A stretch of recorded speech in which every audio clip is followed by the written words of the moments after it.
첫 번째 경기 튀르키예 대 헝가리 분석 시작해보겠습니다. UEFA 네이션스 리그에서 튀르키예와 헝가리가 맞붙는다. 홈팀 튀르키예는 빈첸초 몬텔라 감독의 지휘 아래 케렘 악티르콜루, 아르다, 휠러, 잔 일디즈와 같은 주요 선수들이 팀의 핵심적인 역할을 수행하고 있다. 튀르키예는 빠른 공수 전환과 역습을 활용하는 전술을 주로 사용하며 이번 경기에서도 공격적인 운영을 펼칠 것으로 보인다. 튀르키예의 공격진에서는 악티르콜루가 측면 돌파와 크로스로 공격을 지원하고 휠러가 창의적인 패스를 통해 경기 조율을 맡을 것이다. 잔 일디즈는 최전방에서 득점력을 발휘해야 하는 핵심 선수로 상대 수비진을 흔들어야 한다. 몬텔라 감독은 점유율을 높이면서 짧은 패스 플레이를 통해 상대를 압박하는 전술을 구사할 가능성이 높다. 튀르키예는 홈에서의 강한 경기력을 바탕으로 경기를 주도할 가능성이 크지만 헝가리는 수비적인 조직력을 바탕으로 역습을 활용하는 전술로 대응할 것이다. 튀르키예의 공격진이 헝가리의 견고한 수비를 어떻게 무너뜨릴지가 승부의 핵심이 될 것이며 경기 초반 기선제압이 매우 중요할 것으로 보인다. 결과적으로는 열광적인 튀르키예 홈팬들의 홈터스 앞에서 헝가리 선수들의 멘탈이 무너질 가능성이 높아 보인다. 두 번째 경기 아르메니아 대 조지아 분석 시작해보겠습니다. UEFA 네이션스 리그에서 아르메니아와 조지아가 맞붙는다. 홈팀 아르메니아는 차카량 감독의 지휘 아래 라노스, 루카스 젤라라얀, 비차흐찬과 같은 주요 선수들이 공격을 이끈다. 라노스는 최전방에서의 득점력과 제공권이 강점이며 젤라라얀은 중원에서 창의적인 패스로 경기의 흐름을 조율하는 역할을 한다. 비차흐찬은 측면에서의 돌파와 크로스로 상대 수비를 흔들 것으로 보인다. 조지아는 사뇰 감독 체제에서 탄탄한 조직력을 갖추고 있으며 크비차 크바라트스켈리아, 조르지 미카우타제, 크베타제가 핵심 선수로 활약 중이다. 크바라트스켈리아는 유럽 빅리그에서도 경쟁력을 입증한 공격수로 개인 돌파와 마무리 능력이 뛰어나다. 미카우타제는 공격 전개에서 중요한 역할을 하며 크베타제는 제공권과 활동량을 앞세워 상대 수비를 흔들 것이다. 아르메니아는 홈 경기에서 강한 모습을 보이며 젤라라얀과 라노스를 중심으로 한 공격 전개가 위협적일 것으로 보인다. 하지만 조지아는 크바라트스켈리아와 미카우타제를 앞세운 역습으로 아르메니아 수비를 흔들 수 있다. 경기 초반의 주도권 싸움이 승부를 가를 가능성이 크다. 세 번째 경기 우크라이나 대 벨기에 분석 시작해보겠습니다. UEFA 네이션스 리그에서 우크라이나와 벨기에가 맞붙는다. 우크라이나는 세르이 레브로프 감독의 지휘 아래 로만 야렘추크, 미하일로 무드리크, 올렉산드르 진첸코와 같은 주요 선수들이 팀의 핵심 역할을 수행하고 있다. 야렘추크는 최전방에서의 득점력과 제공권이 강점이며 무드리크는 측면에서의 빠른 돌파와 크로스로 공격을 전개한다. 진첸코는 중원에서의 창의적인 패스와 경기 조율로 팀의 공격을 이끈다.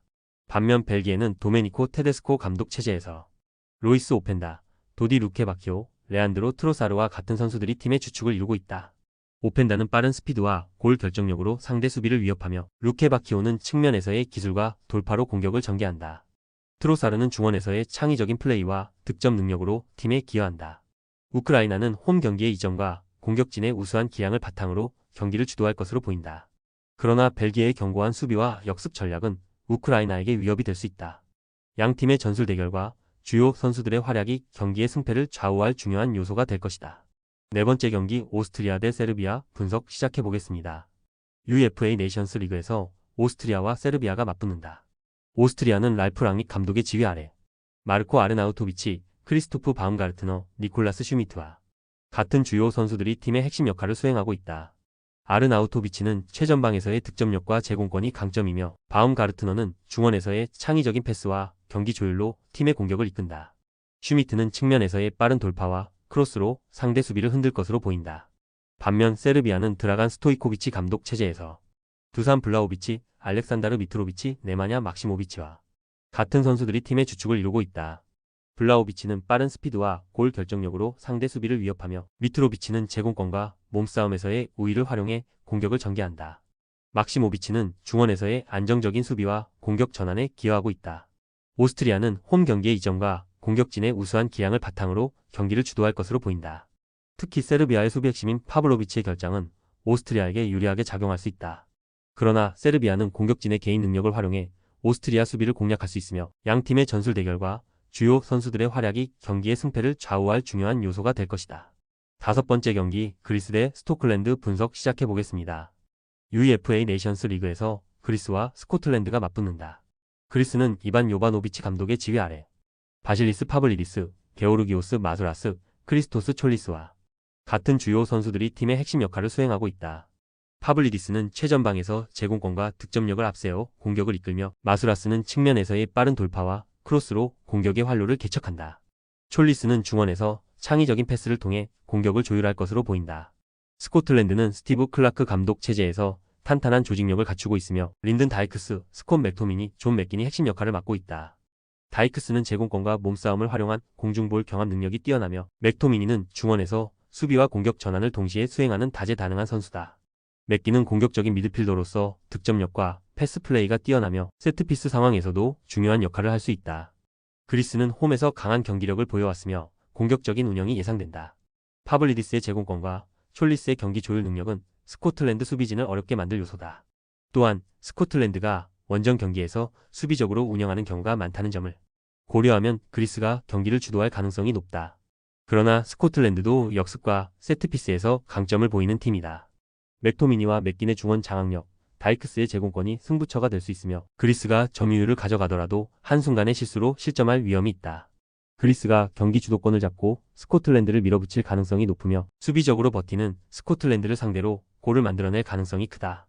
여섯 번째 경기 코소보 대 아이슬란드 분석 시작해보겠습니다. UEFA 네이션스 리그에서 코소보와 아이슬란드가 격돌한다. 홈팀 코소보는 포다 감독의 지휘 아래 아미르 라흐마니, 에드온 제그로바, 베다트 무리키가 핵심 선수로 활약하고 있다. 하지만 이번 경기에서 공격의 중심인 무리키가 부상으로 출전이 불투명한 상태다. 게다가 직전 경기에서 퇴장을 당한 주전 윙포워드 블레림 자샤리까지 결장하게 되어 코소보의 공격력은 상당한 타격을 입은 상황이다.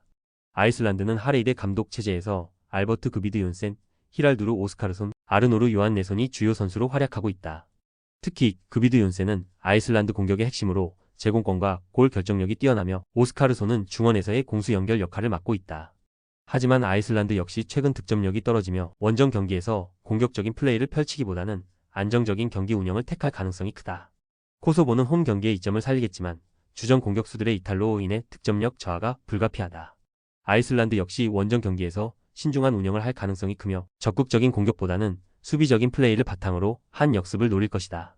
그러나 코소보의 수비 조직력과 아이슬란드의 공격력 부족을 고려하면 경기 흐름이 다소 답답하게 전개될 가능성이 높다.